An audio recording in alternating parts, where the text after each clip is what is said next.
Whether you are sort of at a crossroads in your career, whether you're considering working online, whether you're just stuck, it's an experience that's going to help you get unstuck. It's a really powerful experience to see where you're at, what existing skills you have, how to transfer them into an online business that's actually viable in a community full of people that are all different stages of freelancing. We've got people from our Virtual Excellence Academy that take it every time, who support the newbies. So you're building a network from day one.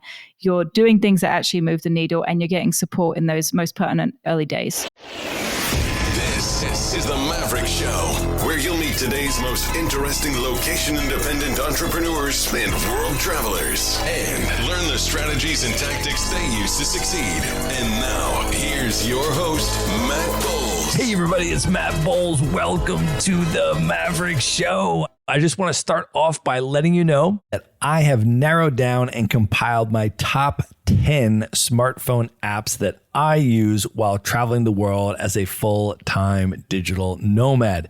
I have put them together for you in a list with descriptions of what the app does, how I use it during my travels, along with a direct link so that you too can download the app onto your phone. Now, a lot of these apps I had no idea about until I ran into other digital nomads that showed me how to use them, and they have been game changers. So if you would like to get my top 10 essential apps for digital nomads, you can go to themaverickshow.com/apps. This is completely free. All it's going to ask you to do is enter your email, which will get you onto the Maverick Show's Monday Minute email newsletter list if you have not already subscribed. And then you can check them out. So just go to themaverickshow.com/apps. And now let's get into the episode. My guest today is Hannah Dixon, the founder of Digital Nomad Kit and the creator of the Virtual Excellence Academy, where she has empowered over 37,000 freelancers worldwide. Through her integrative teaching style and community-driven initiatives, Hannah is known for her unmatched ability to deeply connect people beyond the professional, creating inclusive communities that inspire belonging and well-being while empowering learners to build thriving independent businesses. Hannah views digital skills and self-leadership as potent tools for social change and partners with NGOs to get her training in the hands of people who need it most. She is also the founder of Rainbow Remote, a fast-growing community that elevates LGBTQIA+ remote professionals. She has been a digital nomad since 2008 and is a sought-after keynote speaker on stages around the world. She has been featured in publications like Business Insider, Entrepreneur, Forbes, and she was recently awarded the Excellence in Community Management and a Lifetime Achievement Award at the very first Nomad Awards ceremony. Hannah, welcome back to the Maverick Show. Thank you so much for having me. It's also wonderful to hear your own bio, isn't it? Well, you have an amazing bio because you have been up to so much amazing stuff. And it has been 2 years since we did our first interview on the Maverick Show. For anybody that did not hear that interview, we will link it up in the show notes. Definitely want people to check that out. We went through your whole backstory and a lot of your amazing travel experiences. But today, we are going to talk about what has happened since the last interview. But let's just start off by setting the scene and talking about where we are recording from today. I am actually in the Blue Ridge Mountains of Asheville, North Carolina. And we need to tell people that we have agreed to make this a virtual wine night. So let's talk about what we're drinking. I have opened a bottle of Barolo from the Piemonte region in Italy. So I'm going to be drinking through that this evening. But where are you, Hannah, and what are you drinking? I am in Guanajuato, Mexico, and I am drinking a bottle of very, very cheap Sauvignon Blanc from Chile. A nice choice. You cannot go wrong. Chilean wines are some of my favorites. So that is an excellent one.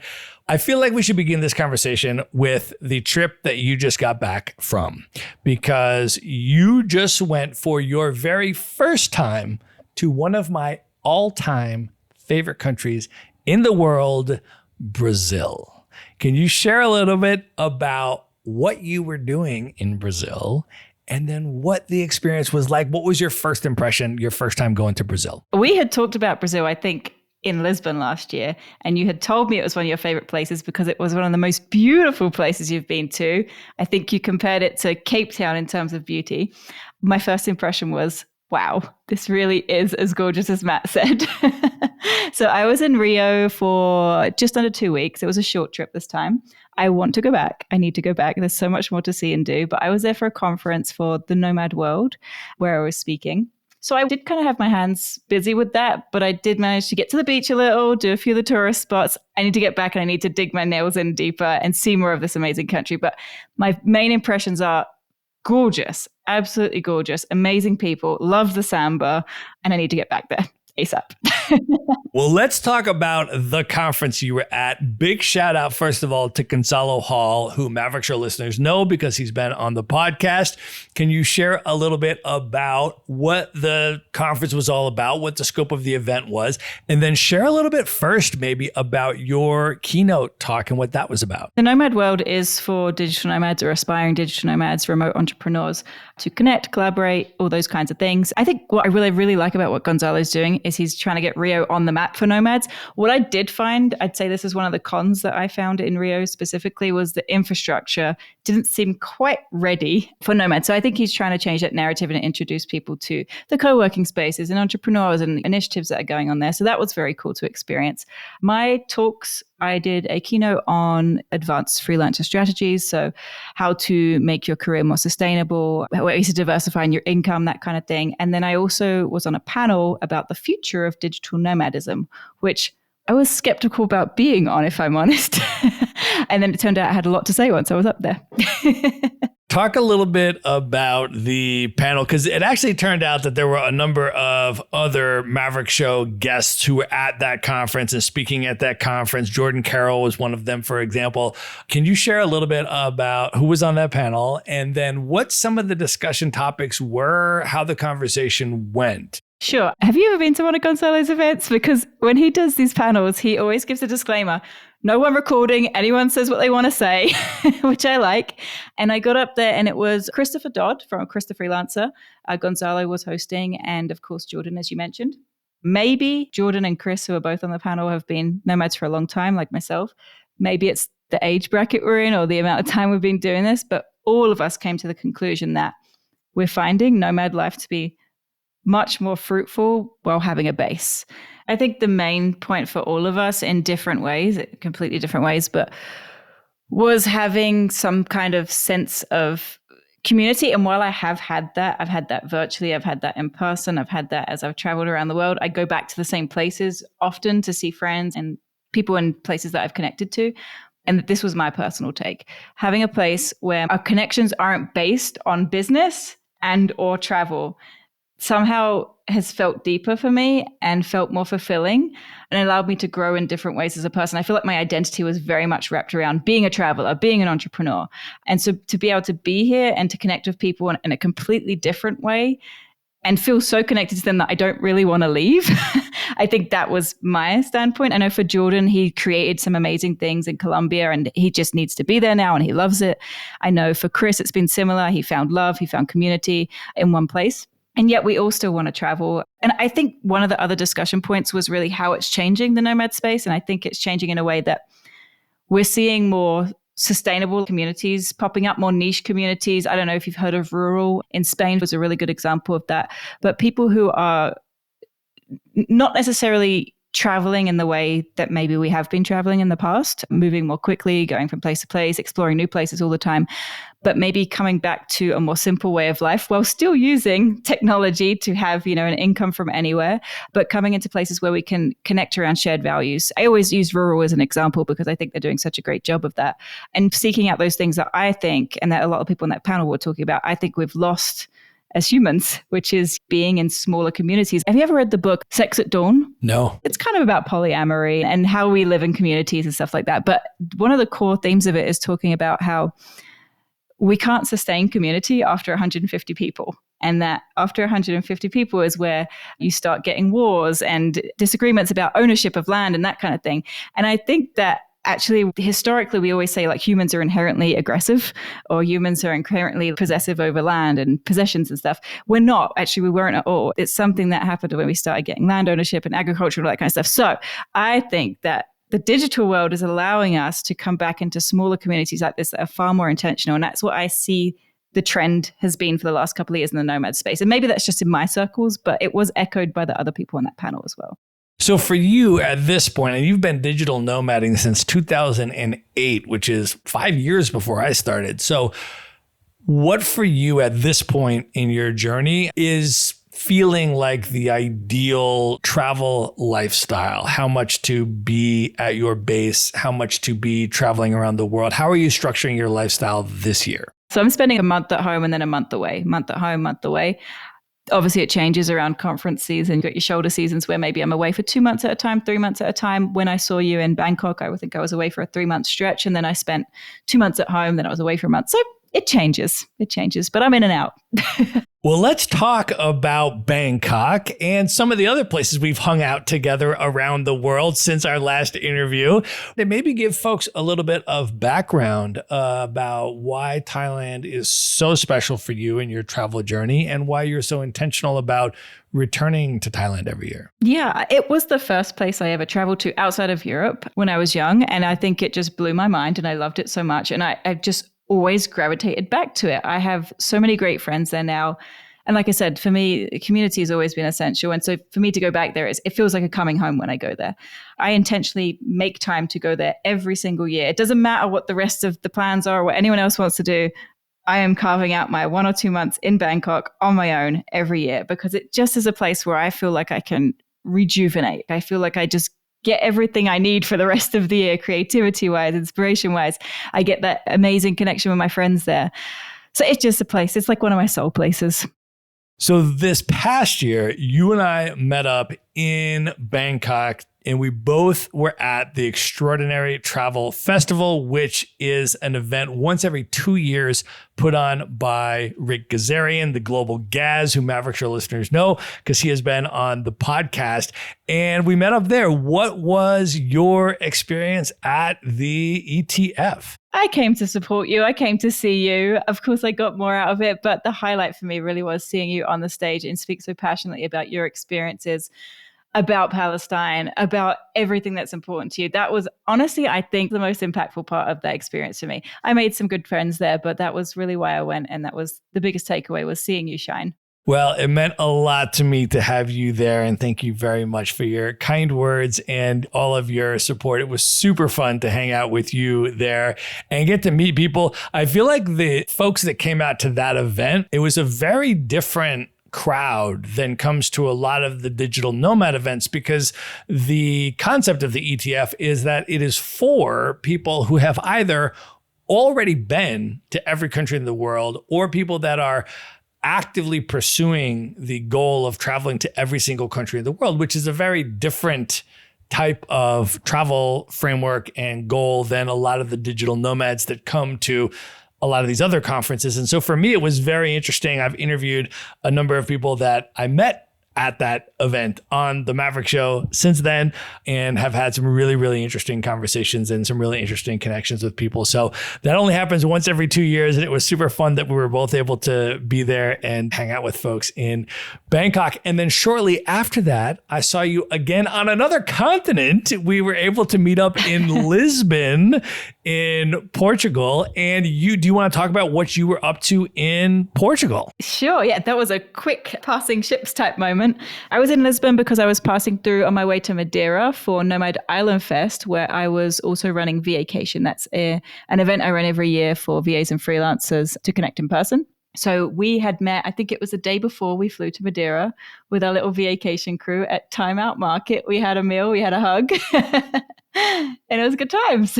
I love meeting the people that are in your communities and your networks. And it was just so great. I happened to be there and you're like, yeah, just come through, come out. We had a whole crew here at Time Out Market. We're all getting our food and stuff. And so I had an amazing dinner and such wonderful conversations with all of the people that were part of that event. So that was super special. We saw each other at the airport too. I forgot that.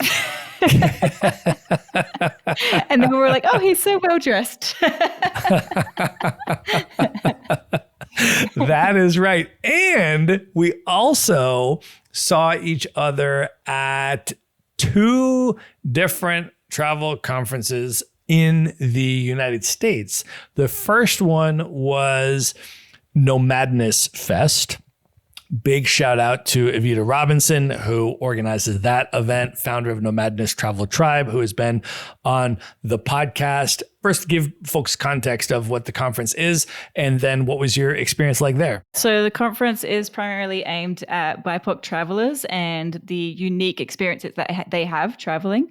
I think you invited me. Did you invite me to that? I'm pretty sure you did. I did. And I had a bunch of friends there attending already. So I was like, this seems like a no-brainer. For me, I just would never have gone to, and I still can't say the name of that city properly, Louisville. I still can't say it. How do you say it? It's a city in Kentucky that starts with the letter L. That's the one. Louisville. Someone told me say it like you have marbles in your mouth. Louisville. Yeah, I don't know when I would have gone there. So that was an experience in itself to be in that city. I think we went to the Roots Museum as well. That was really insightful. I'm on their newsletter. By the way, you should get on the newsletter. It's incredible, just the stuff they share on there. I really enjoyed that experience. I had a really, really, really, really good time there. I think I enjoyed that the most of all the events I went to that year. Yeah, it's an amazing conference, and you and I are friends with a bunch of folks. Libria Jones, shout out to Libria, who was a speaker there and has been a dear friend of both of ours for many years. She's been on the Maverick Show as well. And I feel like, though, we have to tell the story of the bar that we went to with Vanessa Fonder, who Maverick Show listeners also know, founder of Latino Travel Fest, who was out with us that night. And we're in Kentucky. And do you want to just tell the story of what happened and where we wound up? I could tell the parts I remember. We went from, I think, was it the after party we were at for Nomadness? We were at some sort of party. And we left and we were like, we want to stay out. We want to go somewhere fun. We're walking. We're trying to find a place. We walked past what is, I would consider it to be pretty much like a cowboy bar. It was definitely a cowboy bar. And it was me, it was you, Vanessa Fonder, Alex Jimenez was with us. Maverick Show listeners know Alex Jimenez, travel fashion girl. Shout out to her. So this is like our crew. We just kind of like wander away from the conference and then all of a sudden end up in this cowboy bar where like everybody's wearing cowboy hats. They have a mechanical bull. It's like the centerpiece of this thing.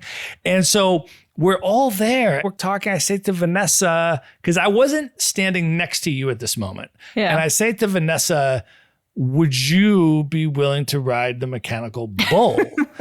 And she says, yeah, I think that would be something I would do, but I feel like I would need a cowboy hat or something to do that. It's like, yeah, you definitely need a cowboy hat. I was like, look at how many people around this bar are wearing cowboy hats. Surely someone would be willing to lend you their cowboy hat in exchange for being able to watch you attempt for the first time ever to ride a mechanical bull. That seems like a reasonable exchange.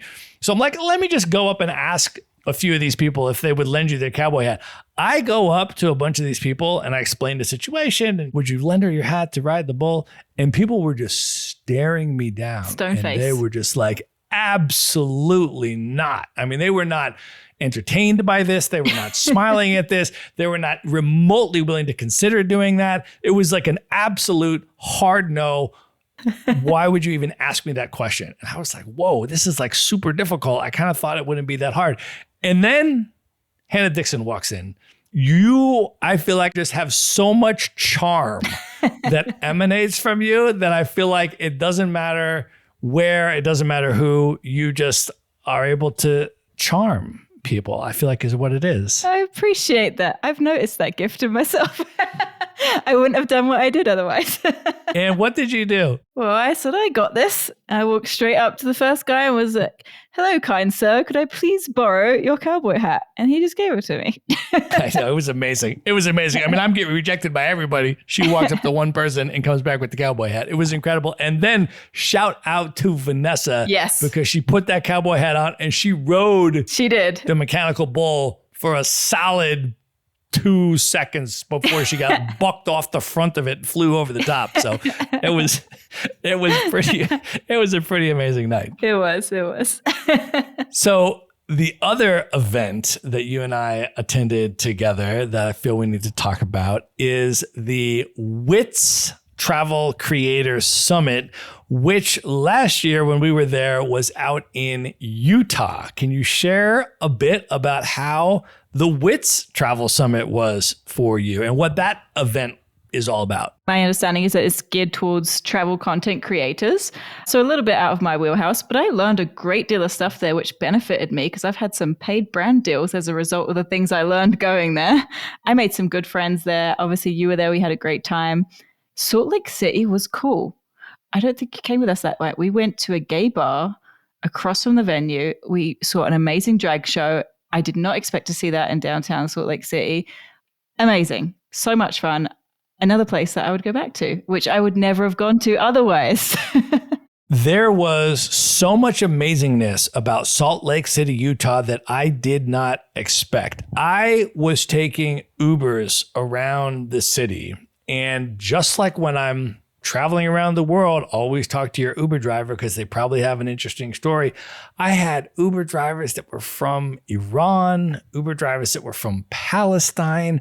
I went to a taco shop on the corner run by all Colombian folks that had just moved there. So I'm speaking Spanish with them in my broken Spanish, the same way that I would if I was in a Spanish speaking country and they're speaking back to me in Spanish. And it was like, is this really Salt Lake City? And then I went to a wine bar in Salt Lake City that was one of the most incredible. I have not seen a wine bar like this, of this type, outside of maybe a couple places in Europe. I have seen this. And the way that they do this is that they have, there are these things now for wine bottles. It used to be like way back in the day, if you open a bottle of wine, you got to drink it or sell like all the glasses of it within a few days, right? Otherwise the wine will go bad, right? Which is why they don't open really expensive bottles and you can only buy them by the bottle and only the glasses are only the really cheap wines. Well, the concept of this wine bar in Salt Lake City that I've only seen a couple of places in the world is that they now have these, I think Corvino is the brand that makes these, and it allows you to push this thing through the cork and like pour a glass of wine and then pull it back out and the cork stays in the bottle. Oh. And that allows you to basically make the bottle last for like 6 months or something like that, instead of 3 days, right? And so what you can do with that and what this wine bar was doing is it said, okay, we have this massive wine list, the same way you would go into like a beer bar that's got like, we got 287 types of beers from all over the world, right? Imagine that. It's like a wine list of all these different types of wines. And normally the really expensive ones that you could only order by the bottle, you can not just get them by the glass, but you can get them in a 1 ounce tasting flight. So if you were curious and you were like, I wonder what would a $400 bottle of Burgundy taste like? Who would pay $400 for a bottle of wine? What would that be like? I've never had a Burgundy Grand Cru, but I could try a 1 ounce taste of it. I'll try that, And so, yeah, it was like amazing, right? So I went there with one of my friends that I met at the event and we went out there and the owner was behind the bar. He was also like the sommelier and he's like, yeah, this has been my dream for so many years. And you've actually just walked into the soft opening. Like we're not even fully open yet. I was like, that's crazy. And so we were just talking with him about wine and stuff. And of course we traveled all over the world because we're nomads and travelers, and we've been to all these wine regions. And so we're talking to him about our experience in the wine regions of the wines that he's selling and stuff like that. And so it was wild. And then I was just like, is this Salt Lake City? I've just had tacos speaking only Spanish with the people that work there. I've just been in a cab with an Iranian Uber driver. And now I'm at this wine bar drinking Burgundy in Salt Lake City. This was not my impression of Salt Lake City, Utah, right? Yep. And so that's one of the reasons why it's so important to go to those kind of places. I mean, it was amazing. Absolutely. Absolutely. Yeah. I need to go to that wine bar now. I didn't know you did that. It was pretty spectacular. So yeah, shout out to Salt Lake City. And you and I are both going back to WITS this year. And this time, 2025, it's going to be in downtown New York City. Yes, I'm very excited for that. I am extremely excited for that. And by the way, if anybody listening is interested in coming to meet us in New York and attend the WITS conference, I actually have a special discount for you. And shout out to Beth Santos, the founder of the wonderful community that puts on the WITS conference. She has been on the Maverick Show twice. And she has offered all the listeners a discount of $75. And you can get that if you would like to meet me and Hannah and Beth and a whole bunch of other amazing people. You can get that at themaverickshow.com/WITS, WITS. And the event is happening in May 2025 in New York City. And then if you do grab a ticket, just shoot me a message on Instagram at Maverick Show Pod. Shoot me a DM. Let me know you're going to be there and we'll make plans to link up. I was just going to say, you go to all these events, you should just do Maverick Show meetups. Like you should do like a Maverick meetup. I totally should, because all my podcast guests roll out to these events too. I mean, there's going to be a whole bunch of Maverick Show guests at the WITS event. Exactly. Do an official meetup. I should do an official meetup. You should. Yeah. Shout out to that idea, Hannah. I like that. I will see. Yeah. If anybody listening is coming to WITS, shoot me a DM and let me know if you'd like to do a meetup. And if people would like to do a meetup, we will absolutely do a Maverick Show guest/listener meetup or however that takes shape. But yeah, shoot me a DM at Maverick Show Pod on Instagram and let me know if you would like to do a meetup. I also wanted to ask you, Hannah, I know that we talked about the history of Thailand being so significant in your travel journey. And I know you also went many years ago to Cambodia, and that has had a recurring significance in your journey and your heart and all of those things as well. And I feel like Cambodia gets less discussion and focus than Thailand does oftentimes. But can you share a little bit about your experience in Cambodia and your ongoing connection with that country? Sure. So Cambodia was also one of the first countries I went to. You know, when you're young, you do the backpacker route with Thailand, Cambodia, Vietnam, that kind of thing. Cambodia, I spent a significant amount of time in when I think I was 20 years old. And I met a guy called there. Shout out to He's amazing. And if you ever go to Siem Reap and you need a tour guide, you want someone to help you with absolutely anything in that city, is your go-to guy, and I can get you connected to him. We became pretty good friends. We spent a couple of months together in Cambodia. I met his family. We toured all over the country together.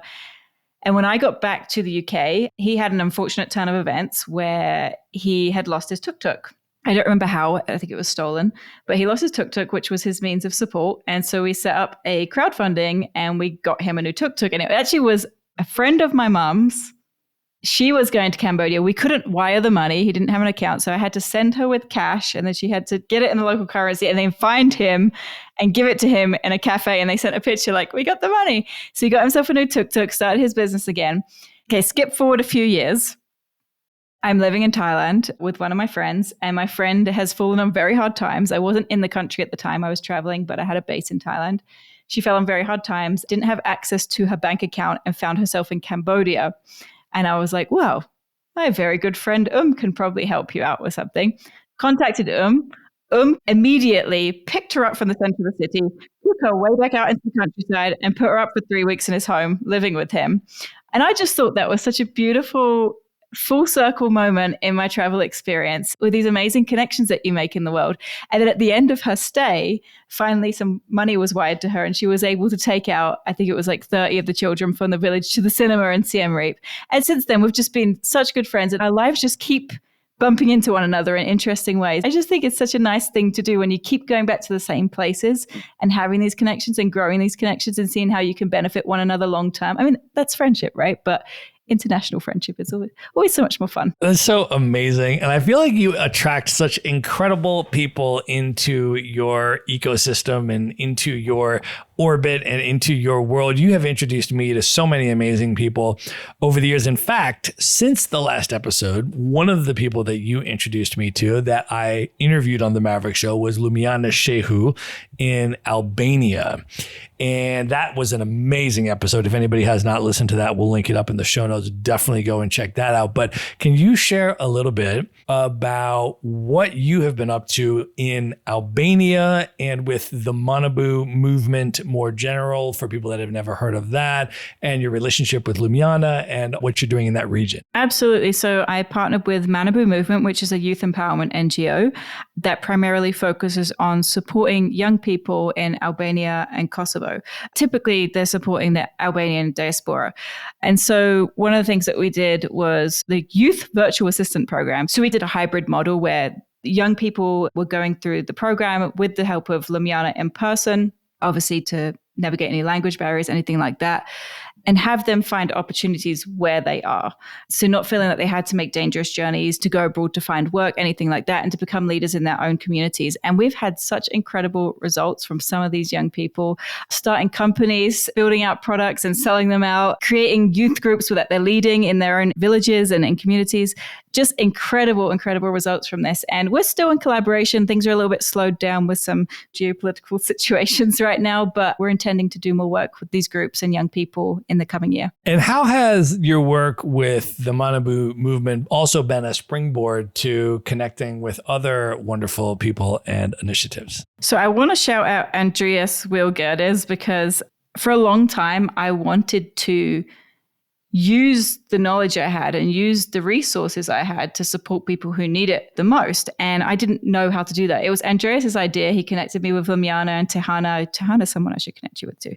And me realizing how this could actually happen, how I could make this a tangible thing, how to collaborate with NGOs and stuff has made me start connecting with other people. I'm in collaboration with a woman called Diane right now in Rio, who I just met, who works with young people in the favelas to help them get work online as well. So now I'm realizing that there are so many ways that I can collaborate. And I know that you've talked to people on your podcast. So now I'm realizing there's so many different ways to partner with people who have access to actually distribute this knowledge in a way that makes sense. So I've been really excited about this collaboration in general because it has been this springboard for thinking differently about how to get this into the hands of people who need it.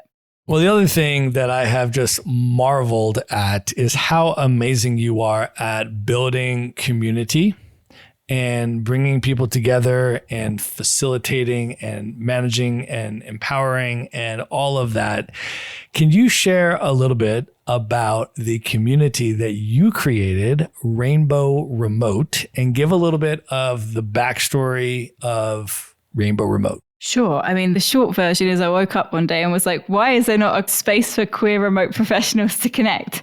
There were a couple, but they weren't engaged. There was nothing going on. They were just these groups that you get and it's just spam. So there was nothing really of substance. And so I figured that this was a space that was needed. As a queer person myself, I was, where is a place that we can talk about our unique struggles, our unique wins, and how can we uplift one another? And so I created this group kind of on a whim. I asked a few people in my community. I tend to attract a lot of LGBTQ plus folks in my other communities. So I was like, this is a natural alignment for us to have a dedicated space as well. And so I kind of put it together on a whim. It had a lot of support behind it naturally through the existing communities I had. And yeah, it's been fun. One of the things I've struggled with it, and I'll be completely honest, is I feel like sometimes within certain marginalized groups, it is hard to find unity because there's a lot of mistrust. Maybe they haven't been treated well in other spaces. And so it's hard to rally support for new initiatives in these kind of areas. But this is why I'm taking my time with it and really focusing on what I do well, which is growing community and building trust within community and belonging within community, because I feel once we have that, we can do anything. And so I'm taking my time with it. We've been doing a lot of meetups virtually and in person. There have been incredible results from some of these meetups. People have got jobs, they're collaborating together, they're starting businesses together, starting relationships together, and just that sense of belonging that maybe they didn't find in other spaces. So that's been really beautiful to witness. And my hope for it is that we will have a conference. And I think we've talked about that before. And I think I'm scaling back on my initial idea of we're going to have 1,000 people in person. We're going to do a virtual conference to start with. But as I said, I'm happy to move slow with this. I do want to build trust. I do want people to feel like they really do have a space and a voice there. And I know that takes time. Can you share a little bit more about some of those dynamics that you're describing? Why is it so important to have a queer digital nomad community? And then once people come into that community, how are you working to overcome some of those challenges that you describe behind the scenes of your community building techniques? It's the same as any space that people don't feel like they can be themselves. Remote work is no exception. It's the same whether you're in a traditional role or anything like that. I think that just having a space where people can really take their mask off, they don't have to code switch, they can show up completely authentically with anything, with whatever's happening then for them, good, bad, in the middle, I think is so important and so powerful. And I think that there's power in numbers. And I don't necessarily feel it's always a case of, oh, there's something really bad going on, so we need this. Sometimes it's just a case of being around people who get you. And that alone is super empowering and uplifting. And I think in the digital nomad space specifically, we have people from so many different backgrounds and their experience of queerness is vastly different. So it's also a place for us to share and connect about how that manifests in different places around the world, people's different experience of what it means to be queer as well. And it also is mind expanding if you look at it from that angle. So I think it's just a really beautiful hotbed of queerness in all its forms. But when people join, I think one of the things we're really focusing on is when I'm going to events, I am partnering with those events to run Rainbow Remote meetups. And what we're finding is that this is the experience of queer people. I'm not speaking for all queer people. I'm speaking for the ones that I've spoken to that have confirmed this for me. But when we go to these events, it feels like, oh, I'm the only one here. Or, okay, that person's definitely gay too. Or, that kind of thing. So there's like 2 or 3 of us. But then once I'm hosting these events and I'm hosting them in collaboration with the organizer, we're like, oh, 25 people showed up that didn't know that there were other queer people here that they could connect to. So it's kind of expanding it and people realizing that actually there are more people who are like them than they realized. I have loved seeing all of the photos of the Rainbow Remote meetups that have been happening around the world. I also want to mention that the other thing that you've done with this community is you have welcomed allies to join and participate as well. So I, of course, am also a member of Rainbow Remote and have participated in some of the virtual events and so forth that you have organized. And I want to ask you a little bit about that. I mean, first of all, the decision to invite allies to be able to be a part of the community. And also, I want to ask you how straight folks can be better allies to the queer community, particularly in this space as we're traveling the world. I'm going to answer this in 2 parts because one of my main reasons for starting Rainbow Remote was initially with this idea of a conference in mind, because what I was finding was that events didn't necessarily seem all that inclusive to queer folk. I can dive into why if you'd like, but that was one of the main reasons. So I can answer that for that part. And I can also answer it in a case of just travel in general. So travel in general, I think really it's just being maybe like a protective shield at times. I've traveled with people who know I'm openly queer, and that's great and it's fine. And I can talk about it very openly with them in certain contexts, in certain places. And then let's say we go to a country where my identity is criminalized.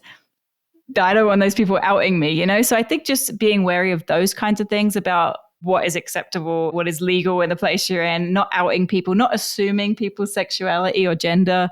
I get that a lot. Like, do you have a boyfriend? And then that's the end of the conversation. I'm like, no.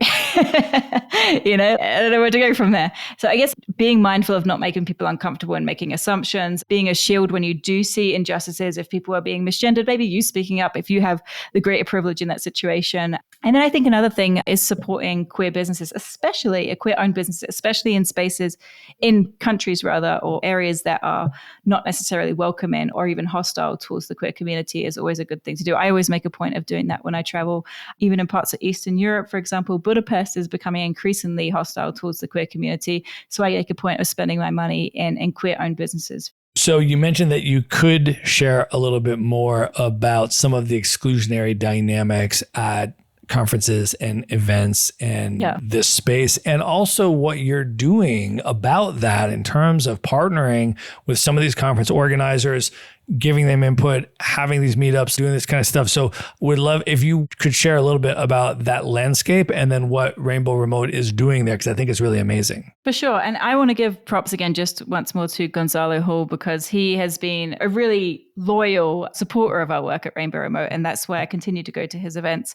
He's very much dedicated to making sure that his spaces are inclusive, are diverse, and doing the work that he needs to do to understand why as well. I think that's another important aspect of it. So I think some of the things that I've seen at conferences that are kind of exclusionary to the queer community, this is going to sound extreme, but this is an actual thing that happened, which is why I think it's important to mention. I went to an event, and I'm not going to name names, but I went to an event where there was an exercise they had us do. And this is a professional networking event, an exercise where we had to stand up. You had to find someone of the opposite gender to you, which again is already problematic. Look at them in the eyes. The women had to imagine power coming from their ovaries, and the men had to hold their balls while they thought about the power they hold in the room. I walked out because I was like, this is absolutely ridiculous. One, nobody should be touching their genitals in a professional setting. Two, this is so straight coded, it's unreal. So these things happen. Like, that's an extreme example, but these kinds of things happen where it's just there's a natural gendering of things, or there's speed dating events, for example, where I had an experience last year, in fact, an event with a friend of mine where, and these aren't even things where people are trying to be exclusionary. There's just not knowing what else could be done. A friend of mine went to a speed networking event, and the person, it's actually funny. The person running it was like, women on the right, men on the left. And my friend was like, what if I want to date a woman? And the response was, if you identify as a woman, on the right, if you identify as a man, on the left. And she's like, that doesn't solve my issue. I'm a lesbian. So I think it's just a case of education. Another event, there was a speed dating event at another thing, and it was, they were trying. They were like, let's do a queer speed dating thing. But that ended up with just one lesbian and two gay guys in a tent on their own, which also wasn't all that helpful. It's not necessarily that they're hostile and that they're trying to be hostile. It's just that not knowing and not understanding how to accommodate for queer people. So I think with Rainbow Remote, what I'm really trying to do is to educate some of those people on how they can make it a little bit more accommodating. And that's something I'm talking with a lot of nomadic event organizers with. Well, I want you to let folks know how they can join the Rainbow Remote community, because it's free to join the Facebook group or get on the email list, and you're doing really amazing stuff there. So how can folks connect with Rainbow Remote and get involved? Super easy, rainbowremote.com. There you go. We're also going to link that up in the show notes, so you can always go to themaverickshow.com and go to the show notes for this episode for direct links to everything that we discussed. Now, Hannah, I want to talk about the Virtual Excellence Academy. You have now trained over 37,000 people to become fully remote freelancers. So I want to ask if you can share a little bit about the background of the Virtual Excellence Academy and then what it offers today. Sure, absolutely. So I started many years ago as a virtual assistant myself. I use the term virtual assistant and freelancer interchangeably, so call it what you want. I was helping people with tasks online. I didn't know that there was a name for what I did at the time. It wasn't until one of my clients referred to me as a virtual assistant on a team call, and I was like, oh, this is a thing. And so as I do, I started a community around it on Facebook. And honestly, at the time I started that, it was because Digital nomads have been around for a while, but not that long. It was still kind of a new, novel concept at the time. And when you would search digital nomad, you would see one very distinct demographic stand out. And I was like, wait, where are the women? Where are the people of color? Where are the queer folks? Let me start a community because this can't be it. And so I did. I started this community and we attracted some incredible people around the world. And in that community, I was sharing what was happening for me as I entered the remote workspace as a virtual assistant. I was sharing my wins, I was sharing my fails, I was sharing everything along the way. People seemed very excited about it. And so in my first year as a VA, I did make six figures, and I learned that that wasn't super common as a virtual assistant. And people were asking me, well, how do you do this? How can I get started? How can I see these kinds of results? And I, on a whim, was like, listen, I don't know how to teach people this stuff, but if you really want to know, like, I'll put together a 5-day training. Let's just see if I can give you anything. And it's going to be completely free and no pressure. And so each day of those 5 days, every morning I woke up and I was like, what would I do next if I was just starting? Based on everything I've learned and messed up on, what would I do next? At the end of that week, people were landing clients. And I was like, oh, and people were like, I love the way you teach. You're very charismatic. Or like, this has really landed with me. Or like, I just got so much positive feedback. Not just feedback, but results on their end. And I was like, maybe I have a knack for this. So I put together a program. It was very low cost at the time. It was called the VA Starter Kit. That was the beginnings of the Virtual Excellence Academy. And the VA Starter Kit, people bought it. And I was like, wow, this is a thing. People like this. And since then, that was over 10 years ago, I have had so many iterations of that original 5-day program that I put on. It's now called the 5-day VA. It has changed so many times. It has been revised so many times based on the data of training so many people now and what people really need and what really gets results. So I still run that free program because for me, it's so important to still offer an accessible way into remote work. And then the Virtual Excellence Academy is the paid program, the more comprehensive program that includes the lifetime access to a community, which I think is honestly the most powerful part of it. So yeah, I mean, that was a long time ago and it's changed a lot. And I think we've built something pretty special now. Well, let's talk about the 5-day VA challenge that you are currently offering, because your next one is coming up on April 21st, 2025.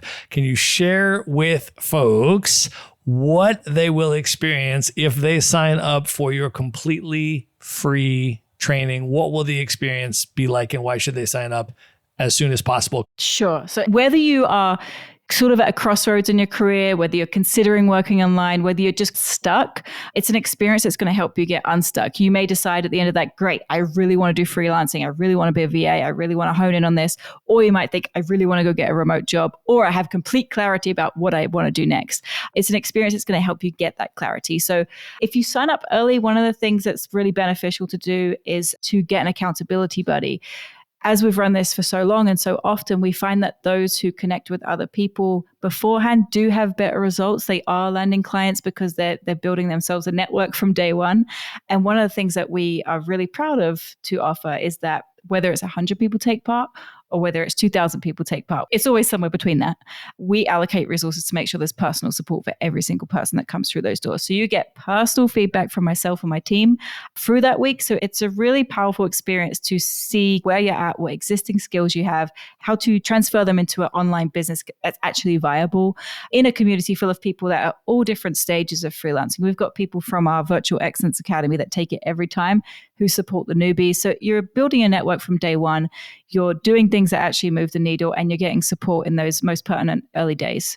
Well, I am regularly referring people to you and to the 5-day VA training because, number one, you're able to train folks how to use the skills that they already have to create this freelance business, and how at the end of these 5 days to actually land their first paying client, which is completely amazing. So I am telling people, whenever I have conversations with people and they're like, oh man, I really wish I could transfer out of my 9-to-5 job, my corporate job. I just don't really know what to do, or maybe I don't have the skills to do it.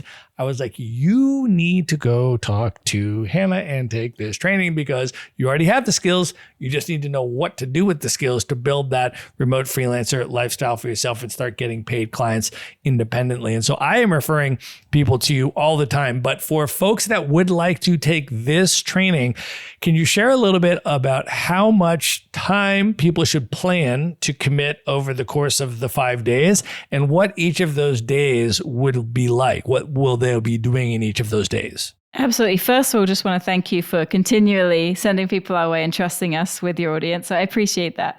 So if you sign up, I always recommend setting aside an hour a day for those 5 days. You may find that day one's a little bit more depending on how deep you want to go, but about an hour a day at your own convenience. It's completely asynchronous in how it operates. You do get support in a Facebook community. So an hour a day at your convenience. If you get an accountability buddy, if you sign up in advance of the start date is ideal. And we tackle some of the things that people struggle with the most head on right from the beginning. So day one, we're immediately helping you identify what those existing skills are. So we take you through a few exercises to uncover them in ways that maybe you haven't thought about before. And then to start thinking about what types of clients you're best positioned to serve. So that's day one. So at the end of day one, my goal for everybody is to have a workable elevator pitch. And it's going to change. Absolutely, it's going to change. But starting with something's better than starting with nothing, right? So day one, you'll have a workable elevator pitch that you can move forward with. Day two, we start talking about money, because I think one of the things that people get really hung up on is like, is this actually viable? Can I actually make a decent income with this? So we immediately go into not only a very tangible system to understand what you would need to charge based on your skill sets, but also your existing lifestyle and your existing financial obligations to make sure that you can sustain yourself. We include like a funky little calculator. It's really fun to use. And then we talk a little bit about money mindset, which is a cliche term, but it's necessary when you're working for yourself to do some work in that area. Day three, we talk about lifestyle design, because a lot of people are like, well, I want to just start a business and do this, do that, A to Z, follow these things and hustle, hustle, hustle. You know me, Matt. I disappear for months at a time. I'm very much about the soft life. So day three, we're helping people really understand and kind of piece together what it would look like for them in an ideal scenario as a freelancer, as a virtual assistant. And I'm not going to say exactly what we do because I don't want to give it away. It's a nice surprise on day three, but we take you through a few exercises with the help of my wonderful wife, Kim, that help you really visualize that so you can get it down on paper, get it out of your head, and really imagine yourself in an ideal situation as a freelancer, which for me right now is working when I want and not feeling obligated to work. And I think that's an ideal for a lot of people. Day four, we start getting you actually making tweaks on things outside the group to start sort of putting it out there. And this is for those who are really serious, who are like, yeah, I do want to do this. I do want to land a client. I want to see where this goes. We get you to take a few actions. And again, I don't want to give away day four and day five, but if you get through day 1, 2, and 3, and you're like, yeah, I like this, day 4 and 5 are the ones that get you results. That's where, okay, I'm starting to reach out to people and I'm going to land a client from this. And whether it's that day or whether it's next week, it happens for a lot of people who take this challenge. And I think what I love about this challenge, just to give it a little bit more context, it doesn't leave any space for dilly-dallying.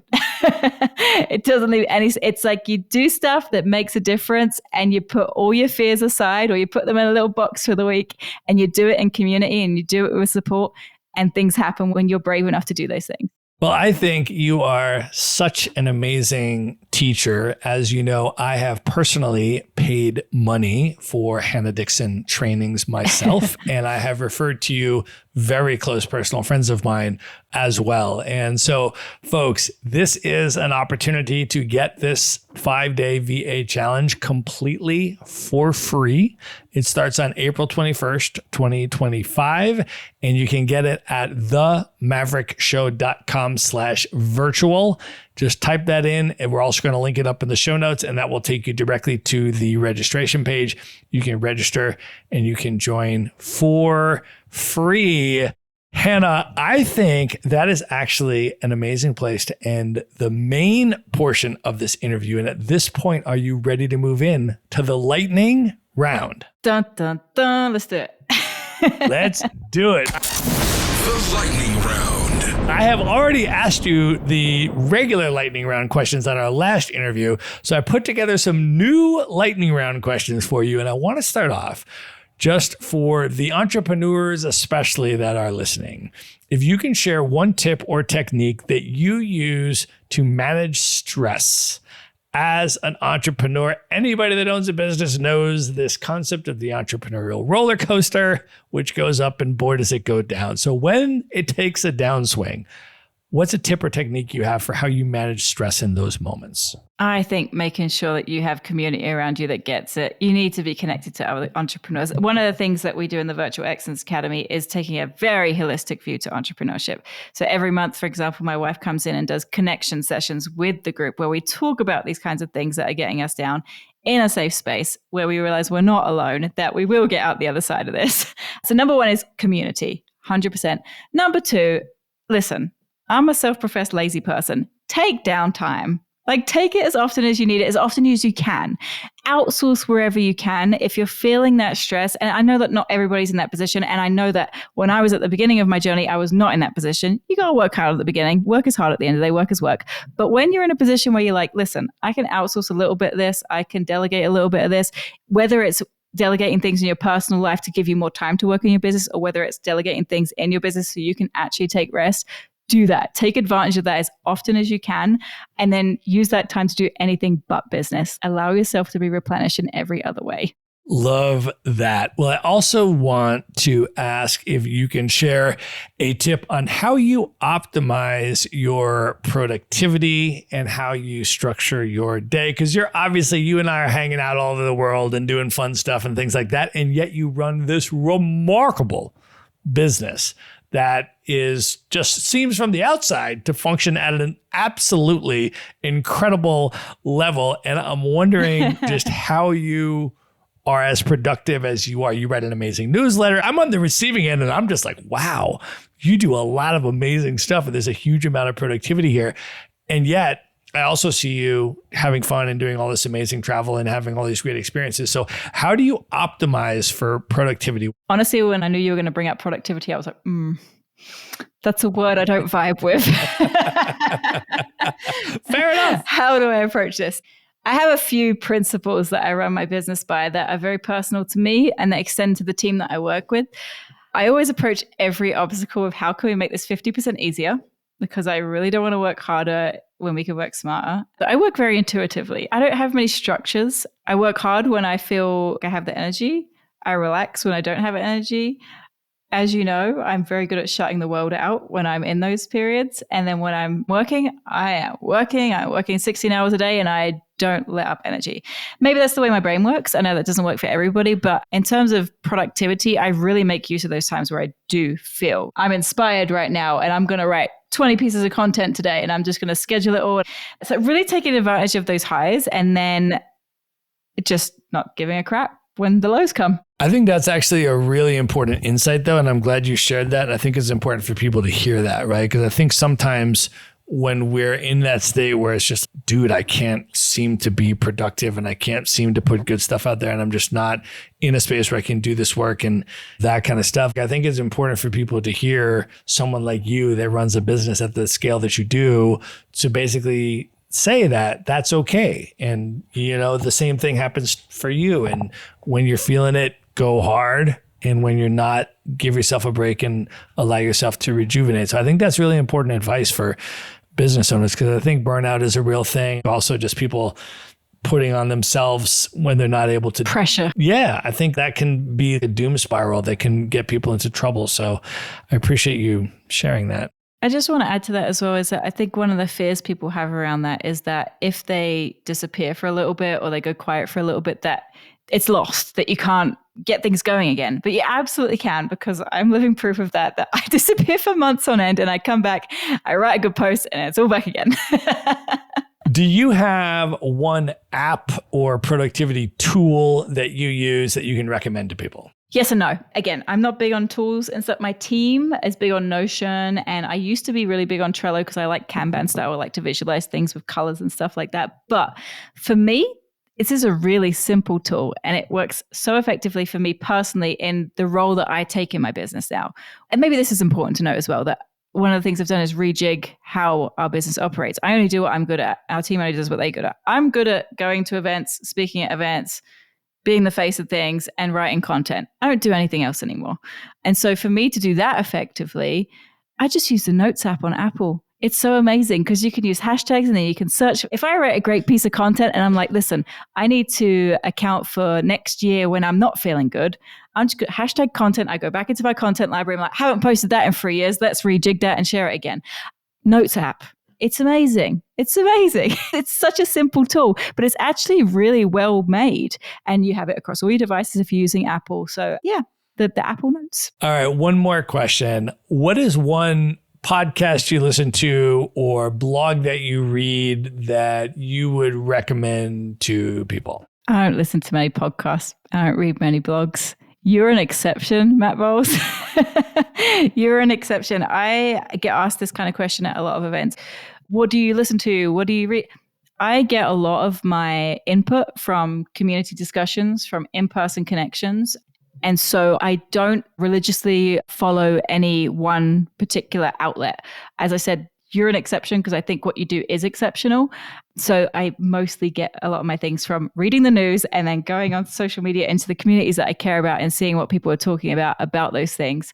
And if there's something that I do need to know more about, I'll deep dive and I'll get it from multiple sources. I'm not loyal to any one outlet. Awesome. That's a great answer. I appreciate you sharing that. And with that, Hannah, let's let folks know if they want to sign up for the 5-day VA challenge completely free starting April 21st, 2025, they can go to themaverickshow.com/virtual and that'll take you right there to the sign up. You sign up as early as you can before that start date. You're going to get into the Facebook group. You can get accountability partner. You can get all set up and be ready to optimize your 5-day experience. And then for people that would like to find you, connect with you, join Rainbow Remote and come into your ecosystem, learn more about what you're up to, how do you want people to come into your world? Honestly, probably Instagram's the best, @DigitalNomadKit. My link in bio has everything. That's where I show up the most. That's where you can find me. All right, we're going to link all of that up in the show notes. So for everything we have discussed in this episode, including how you can sign up for the 5-day VA challenge, how you can join Rainbow Remote, how you can follow Hannah personally, and everything else that we have mentioned, all those past Maverick Show episodes and amazing guests that we've given shout outs to, we're going to link everything up at one place. Just go to themaverickshow.com and go to the show notes for this episode. Hannah Dixon, you are one of my all-time favorite people. Thank you so much for coming back on the show. It is very mutual, Mr. Bowles. Thank you so much for having me. It's been a great pleasure. All right. Good night, everybody.